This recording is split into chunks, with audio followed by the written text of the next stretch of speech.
Fruity! Hi, I'm Matt Davis and this is Beeching's Ghosts, and I'd like to welcome you back to part 2 of the Midland Railway.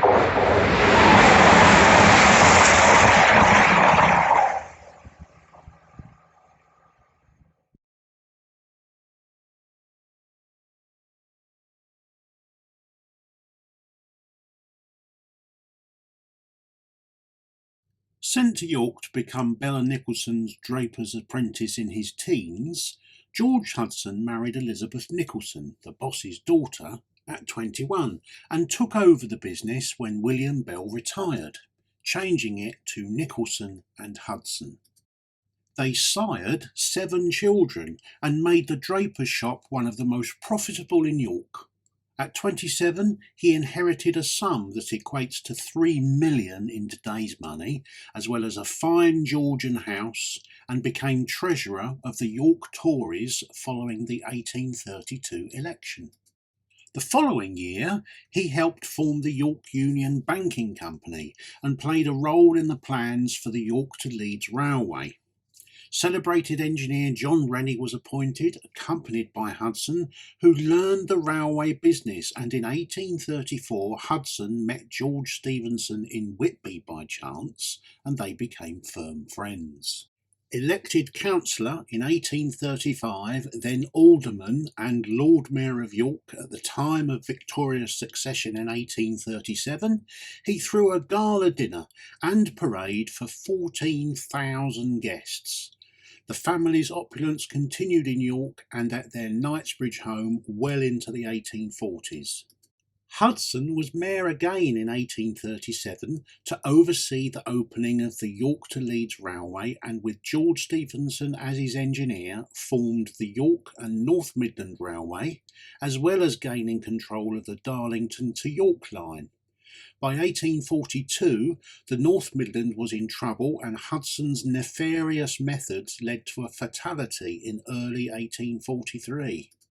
Later that year, he merged the North Midland with the Midland Counties and Birmingham and Derby Junction railways to form the Midland Railway, with only some objections from Midland Counties directors. John Ellis, a director of the Leicester and Swannington, helped the Midland absorb other railways, ensuring routes from Bristol to Carlisle were secured, including Ellis's own railway in 1845. Elected to Parliament in August 1845, Hudson had more than 1,000 miles of railway in his reach, as well as mines, ironworks and quarries, and was named the Railway King by Essex-born writer Sidney Smith. The same year, Hudson accepted the chairmanship of the Eastern Counties Railway. See the Essex video.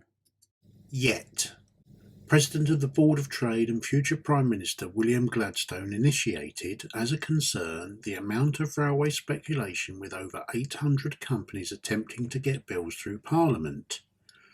Stephenson also suspected that Hudson's bookkeeping was awry. Hudson's instructions to pay dividends were not from revenue received, and in 1848 it was becoming clear his financial methods were of interest to the long arm of the law.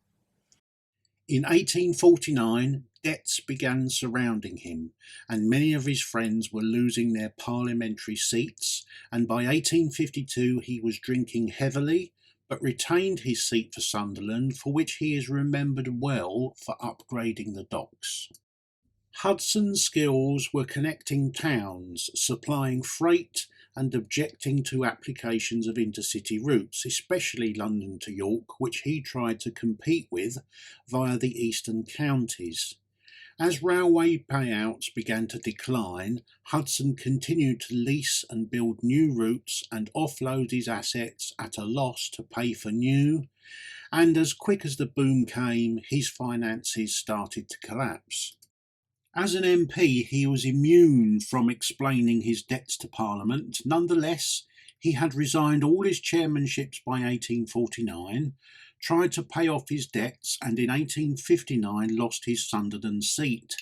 Subsequently, he fled to France to escape creditors, and when returning to England to stand for the 1865 Whitby seat, was arrested and served 3 months inside. Friends provided a pension for him where he lived with his wife on £600 a year in Pimlico until he died in 1871. Retrospectively, Hudson was a visionary, built a huge empire in just 10 years, becoming one of the country's richest men. Thousands of jobs depended upon him, and most notably his ruthlessness within the Midland Railway became a business standard of railwaymen for many years to come, where competitiveness outweighed reality, which in part led to the nepotistic destruction of the Great Central Railway.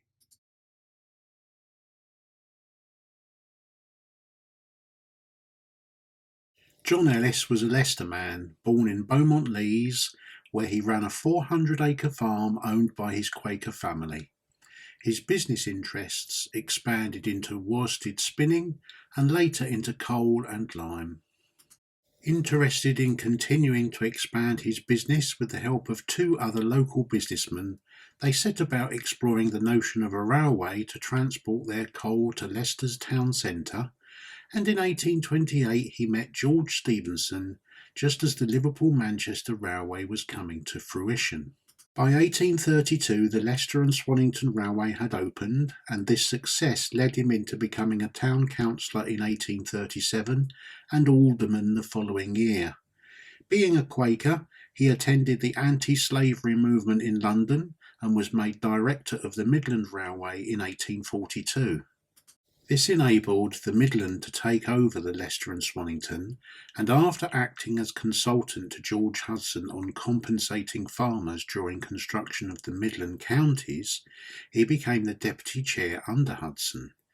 In 1845 he convinced the Birmingham and Gloucester Railway to join the Midland prior to the Great Western, preventing broad gauge from reaching the Midlands. Business was good for Ellis, and he and his family moved into Belgrave Hall in 1846.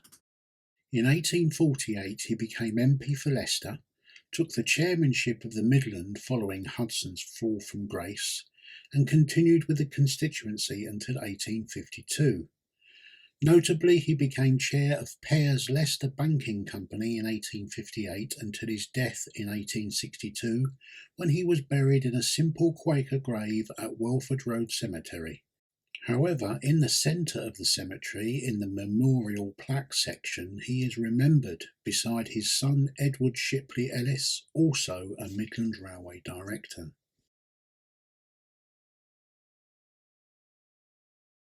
One of 5 children of a noted Birmingham gunmaker, James Joseph Allport joined the London and Birmingham Railway at the age of 28 as a traffic agent at Hampton in Arden.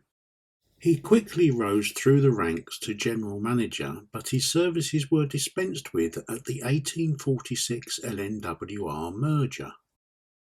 George Hudson appointed him to run the Newcastle and Darlington line, which he developed into the York, Newcastle and Berwick Railway, and pursued a route into Scotland. Following Hudson's downfall, he joined the precursor of the Great Central Railway, the Manchester, Sheffield and Lincolnshire Railway, in 1850, which he held for 3 years. Giving access to the Manchester and Sheffield route to the Midland allowed an independent route from London to the north. By now he was a Justice of the Peace in Derby and Lieutenant Colonel in the Engineer and Railway Volunteer Staff Corps. With Midland's southern terminus at Rugby and delivering thousands of pounds of revenue to the London and North Western to convey on to London, Allport fought hard for a route to London via Bedford and Hitchin and switched revenue to the Great Northern, achieved in 1858. A further extension to London was sought, but meanwhile the London North Western and Manchester and Sheffield railways were barring the Midland access to the north. Management rather than directorship was what he preferred, though a few years as director at Palmer's Shipbuilders in Jarrow helped his career and subsequently 3 years at the helm of the Midland, but he returned to management for the remainder of his career, where he helped them grow into a huge empire by avoiding the bar to the further north by building their own route to Manchester via the Derbyshire Dales. This route opened June 1863. In 1862, traffic sent to Hitchin and into King's Cross was woefully inadequate. 200,000 was lost in 1862 alone. Allport got an Act through Parliament in 1863, but the route into St Pancras was not complete until 1868. Nonetheless, his work resulted in a magnificent 250-foot wide glass train shed at St Pancras, the Midland Hotel, the basement for Burton Ales, and an extensive goods depot.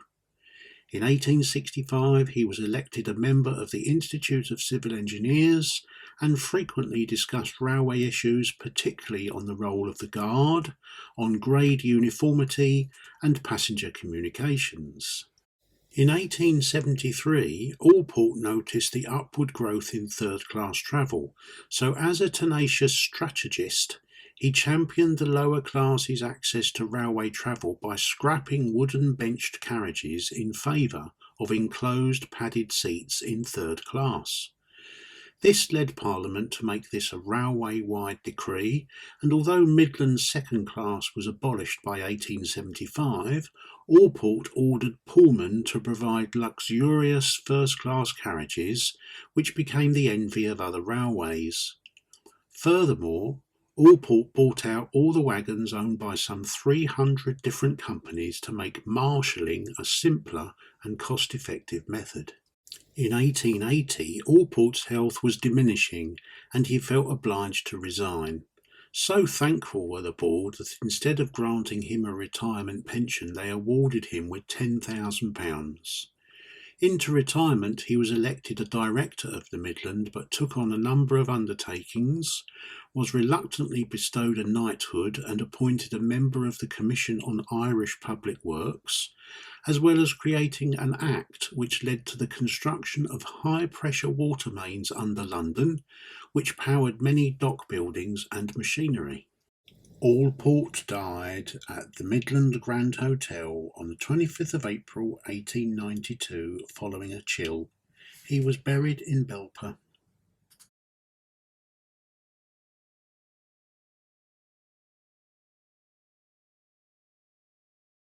William Henry Barlow joined the Midland Counties in 1842 as resident engineer, becoming chief engineer at the creation of the Midland Railway. As a Fellow of the Royal Society, he exhibited at the Great Exhibition of 1851 wrought iron permanent way for the railways. But another Midland director, Joseph Paxton, called upon Barlow's calculations for the cast iron skeleton of the Crystal Palace itself.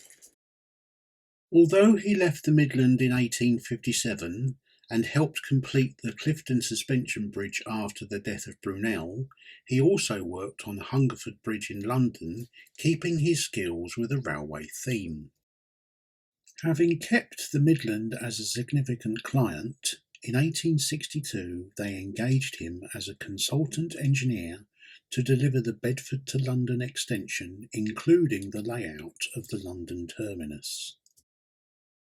There was, and still is, a significant slope from the Euston Road to the Regent's Canal, so Barlow designed St Pancras to stand on cast iron stilts with a huge basement capable of storing Burton's ales. The spacing between the uprights was designed to precisely match the measurements of Burton's barrels. The cast iron canopy was designed by himself and R.M. Ordish, the widest freestanding shed of its kind in the world, as well as being cost-effective. Like Allport, he was Lieutenant Colonel in the Railway Volunteer Staff Corps. As President of the Institute of Civil Engineers, he was immediately called upon by the Board of Trade to lead the inquiry of the Tay Bridge disaster. He made recommendations that the work on the Forth Bridge be halted and redesigned with himself, Sir John Fowler and Thomas Elliott Harrison as consultant engineers. This also led to altering the design on the Tay Bridge replacement, which still stands. Thank you for watching. Please be sure to comment if you so wish, and to like and subscribe to future videos, including the Midland Railway Part 3, coming soon. If you'd like to buy me a coffee as a small donation, please visit my Ko-fi site.